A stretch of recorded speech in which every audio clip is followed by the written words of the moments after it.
Okay, so I'm having Ozzy be in the living room area while I make his snuffle mat here.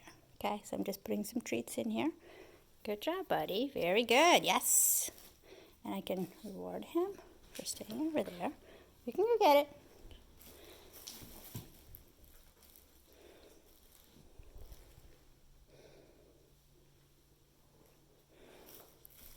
So it sort of mimics like if you're making food too. He kind of just hangs out there.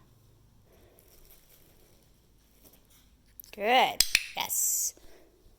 Okay, so I want him to stay behind that threshold, at least when I'm making something, when I want him to be there.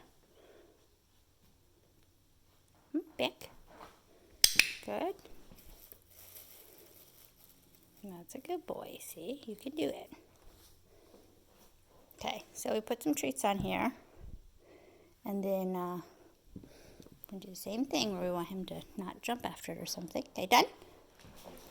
Okay, ready? He's in a nice, nope, that didn't get you anything. So he does this, gets nothing. There you go. That gets you nothing. Sit. Yes, there you go. Done.